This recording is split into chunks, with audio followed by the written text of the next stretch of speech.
Bonjour et bienvenue dans Africa News Today. Je suis Ali Bomba Diabito, à présent les titres de la semaine.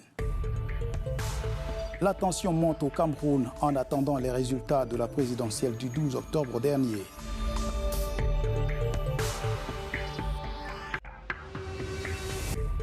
Raila Odinga a été enterré dimanche dans son village après 4 jours de deuil national. L'ancien Premier ministre du Kenya a reçu les honneurs de la nation. Le mandat du président zimbabwéen Emmerson Mnangagwa pourrait être prolongé de 2028 jusqu'à 2030. Au Cameroun, la tension monte en attendant les résultats de la présidentielle de la semaine dernière.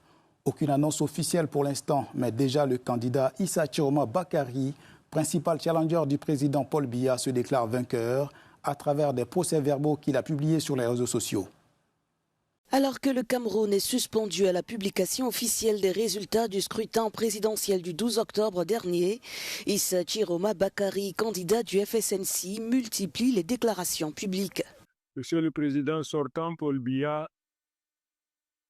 vous avez dirigé ce pays pendant 43 ans. L'histoire vous observe. Vous avez encore une chance, une seule. Celle de sortir par la grande porte un homme d'État qui respecte la volonté de son peuple. Ne terminez pas votre règne par une fraude aussi flagrante. Pour accentuer la pression sur le pouvoir de Yaoundé, Issa Chiroma a commencé à diffuser au compte-gouttes les résultats du scrutin. Estimant avoir remporté l'élection, il appelle au soutien de la communauté internationale. À nos pays frontaliers, notamment le Nigeria et le Tchad, à l'Union africaine, à l'Union européenne, aux Nations unies, à la France, aux États-Unis, à tous les pays partenaires internationaux. Ne restez pas silencieux. Votre silence cautionne la dictature. Votre voix peut protéger la paix.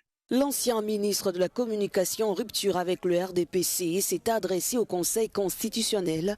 Celui-ci avait validé la candidature de Paul Biya, âgé de 92 ans, malgré des requêtes contestant sa capacité à gouverner. Vous avez entre vos mains l'avenir d'une nation. Vous avez juré de protéger la Constitution et de défendre le droit. Aujourd'hui, vous êtes face à l'histoire.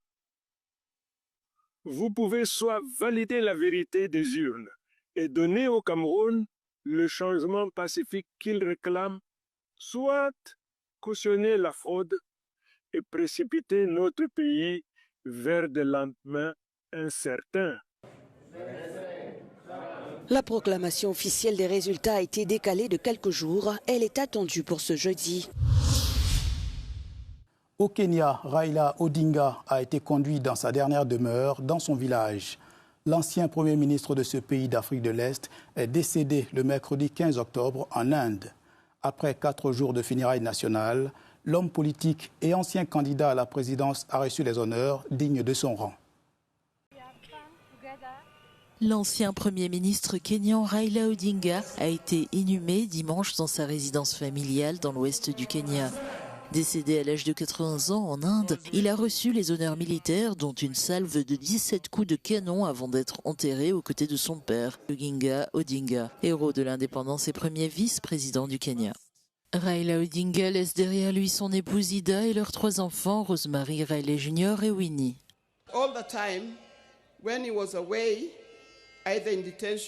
Tout le temps où il était absent, que ce soit en détention ou en exil, j'ai toujours su qu'il reviendrait.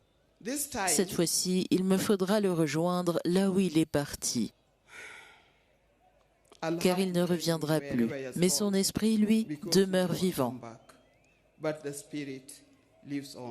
Bien qu'il n'ait jamais remporté la présidence, malgré 5 candidatures, Odinga avait su nouer des accords politiques avec 3 des 5 présidents qu'a connus le Kenya, souvent dans des contextes de forte tension post-électorale. Votre perspicacité, votre sens de la réflexion, votre sagesse et vos rires nous manqueront.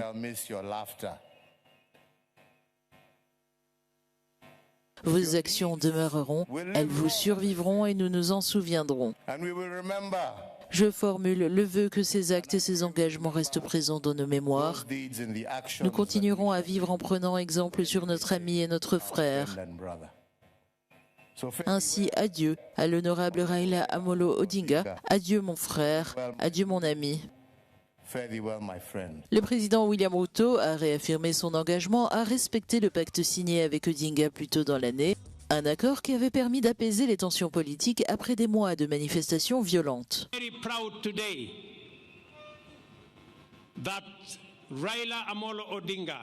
Je suis très fier aujourd'hui que Raila Amolo Odinga se repose alors que l'un des siens, l'un de ses élèves, un homme qu'il a formé et accompagné, est aujourd'hui président de la République du Kenya.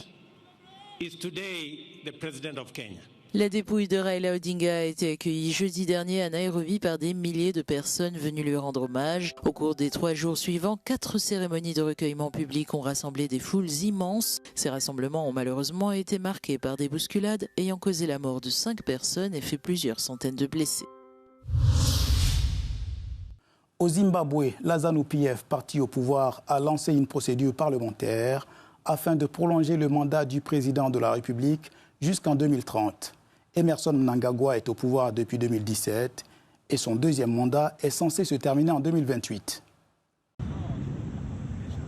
Au Zimbabwe, alors que le mandat d'Emerson Mnangagwa à la tête du pays s'achève en 2028, le parti au pouvoir milite désormais pour une prolongation jusqu'en 2030.